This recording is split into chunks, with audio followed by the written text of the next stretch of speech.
안녕하세요. 저희는 스타트업 랩 인 허브입니다.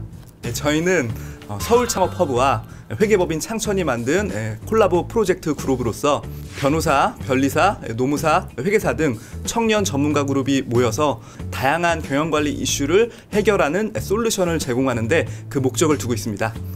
주식회사 심통의 대표이신 이종원 대표님을 모시고 평소에 느꼈던 경영관리 애로사항을 좀 해결하는 시간을 갖도록 하겠습니다. 대표님, 간단하게 자기소개 부탁드립니다. 네, 안녕하세요. 저는 주식회사 심통의 이종원 대표라고 합니다. 심통은 뭐 하는 회사예요?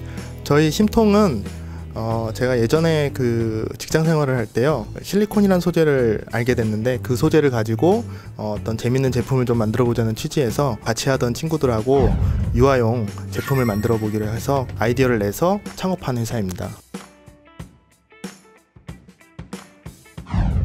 심통이라는 뜻이 따로 있나요, 회사 이름에? 저희 심통은 마음을 담는다라는 뜻으로 마음심, 담을 통 해가지고 뭐 심통 이런 뜻도 있고, 아기들이 보통 이제 잘 뛰시죠. 하도 내고 심통도 부리고. 그렇죠. 네, 그런 취지에서 네. 그래서 심통 부려도 돼도 안전한 제품이다라고 해서 심통이라고 지었습니다. 이번에 이종원 대표님께서 평소에 이제 느끼셨던 경영관리 애로사항들을 하나하나 질문을 해주시면서 저희가 그것들을 답변해드리는 시간을 갖도록 하겠습니다. 대표님, 질문해 주십시오.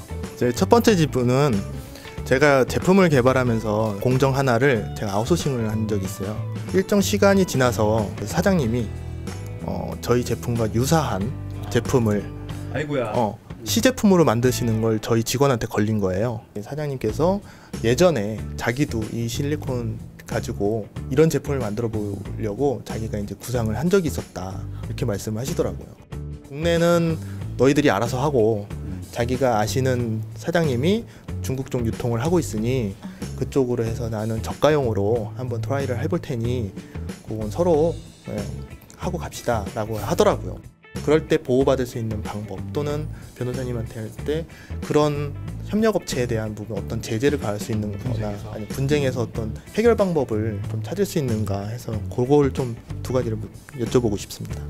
처음에 그 아이디어 상태에서 이제 자기 제조 기술이 없으니까 보통은 이렇게 외주로 맡기게 되거든요. 생산을 맡기게 되면 이제 뭐 도면이라든지 이제 기술이 이렇게 다 넘어가게 되는데, 그때 이제 한참 관계를 가지고 하다 보면 이제 유사한 제품이 이제 퍼져 나가는데 알고 보면 그 제조사에서 이제 위탁 맡겼던 데서 이제 퍼져 나가는 경우죠. 근데 그런 경우 많아서 사실은 가장 그 좋은 예방 방법으로는 그 제품이 어떤 기술적으로 가치가 있다거나 혹은 이제 디자인적으로 좀 뭔가 좀 신비감이 있어서 디자인 보호법으로 보호받을 가치가 있다 그러면 그 실시를 그 위탁을 맡기시기 전에 사실은 특허 출원이라든지 그다음 디자인 출원을 이제 미리 해두셨으면은 훨씬 조치가 이제 편해지거든요. 근데 만약에 지금 그 대표님께서 하고 계신 제품이 뭐 특허나 디자인으로 이미 출원을 먼저 해서 이제 등록을 받아두신 상태라면 특허나 디자인 보호법에 기해 가지고 뭐 민형사상 조치를 이제 취할 수가 있는 상황입니다. 특허나 상품권 있으셨나요? 일단은 그 특허 없이 작품을 만들어서 빨리 팔아서 시중에서 유명해지는 게 사실 그게 더 어떻게 보면 그럴 수 있다고 말씀하셔가지고 그때 특허랑 이런 것들을 진행은 안 했었어요. 그리고 협력업체한테 이제 의뢰를 하게 된 거죠. 네, 그게 이제 먼저 해두셨다면 이제 그걸로 조치를 취할 수 있는데 이제 지금 그 부분이 없는 상황이기 때문에 그 일단은 지식재산권으로 지금 보호받으실 수는 없는 상태예요. 사실 그게 가장 베스트였지만 이제 그거는 안 되는 부분이기 때문에, 그러면 이제 방법이 뭐 없는 것은 아니고요. 변호사님께서 조금 답변해 주시면 좋을 것 같거든요. 네, 넘겨주시죠. 자, 구체적으로 말씀을 드리겠습니다. 우리 법의 부정경쟁 방지 및 영업비밀 보호에 관한 법률이라는 게 있습니다. 줄여서 부정경쟁 방지법이라고 하고요.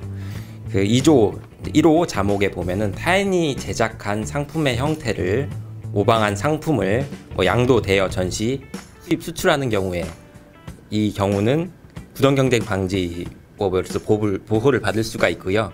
그 다음에 카목의 경우에도 그 밖에 타인이 상당한 투자나 노력으로 만들어진 성과 등을 이제 공정한 상거래 관행이나 경쟁 질서에 반하는 방법으로 영업을 위해서 무단으로 사용할 때 이 부분을 보호를 해주고 있습니다. 그래서 우리 대표님도 이제 만드는 상품이잖아요. 그 상품을 다른 사람이 부정하게 이용하였다는 것을 증명을 하는 경우에는 우리 법적으로 이제 제재를 가할 수 있습니다. 다만 우리가 이제 원고로서 진행을 해야 되는 문제이기 때문에 그런 증명의 문제는 물론 있을 수 있습니다. 그래서 실질적인 유사성이 있는지를 잘 증명을 하신 다음에 민사상으로 침해 금지를 청구하거나 또는 손해배상 청구를 진행하실 수가 있고요. 최종적으로 또 형사적으로도 또 문제를 제기해서 우리의 권리를 보호를 받으실 수가 있습니다. 그럼 그 증명을 구체적으로 어떤 식으로 하는 거죠? 사실 증명의 방법이라는 것은 무궁무진하고요. 예를 들면은 그 대표님이 상대방 업체에 대해서 뭐 도면을 줬다거나 또는 이런 상품의 아이디어를 이메일로 보내줬다거나 이런 그 내역이 있을 거 아닙니까? 그 다음에 실질적으로 상대방이 개발한 그런 제품이 있을 거잖아요. 그 제품을 확보를 하셔가지고 우리의 아이디어와 상품과 상대방의 상품이 실질적으로 아주 유사하다는 것을 증명을 해낼 필요가 있습니다. 아까 말씀하셨던 게 그게 아니라 내가 원래 개발하려고 했던 네. 제품이다 이렇게 말씀하셨잖아요. 그럼 만약에 그런 주장을 들고 나왔을 때는 어떻게 해야 돼요? 그러면은 또 이제 증명이 쉽지가 않을 수가 있습니다. 사실 이제 상대방도 내가 그럼 그 전에 생각을 했던 물품이다 또는 뭐 아이디어다라고 말을 하면은 그 상대방도 거기에 대해서 항변을 해야 됩니다. 내가 그럼 언제 어떤 절차로 인해서 이런 물품을 생산을 하고 있었다든지 또는 아이디어가 있었다는 것을 증명을 해야 되는데 그건 또 상대방의 어떤 증명의 방법이 필요하겠죠. 그러니까 우리는 우리의 물품과 일반적으로 생각하기 어려운 그런 아이디어라는 것을 좀 충분히 증명하고 우리의 아이디어라는 것을 좀 더 보강해서 증명할 필요가 있을 것 같습니다. 저희 같은 스타트업 기업에서는 만약에 이제 그런 오랜 분쟁이 이제 시간이 지나면 바로 부도 아닙니까?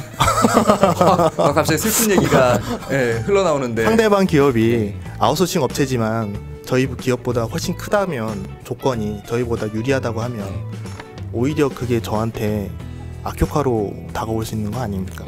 제가 버티지 못하면 그쪽에서 승소를 할 수 있는 상황도 일단 벌어지는 거 아니에요? 기간적인 싶어서요. 면이나 이제 뭐 금전적인 면에 있어서는 이제 잘 판단을 하셔야겠죠. 판단을 하셔야겠고 그다음 실제 소송을 근데 진행을 하면서도 우리 회사도 제품을 만들어서 이제 판매를 할 수가 있고 그다음에 미리 또 선행 단계에서 가처분 절차를 통해서 뭐 금지를 청구할 수 있는 또 방법도 있습니다.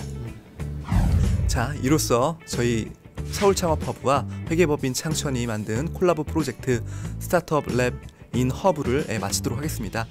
많은 스타트업 대표님들이 평소에 궁금해하셨던 4대 분야, 노무, 법무, 특허, 그다음에 회계 세무 분야에 대해서 필요한 또는 궁금하신 사항들이 있으면 아래 링크를 통해서 언제든지 편하게 신청해 주시면 저희가 다음 컨텐츠 시작 때 꼭 반영해서 여러분들의 궁금증을 해결해 드리겠습니다.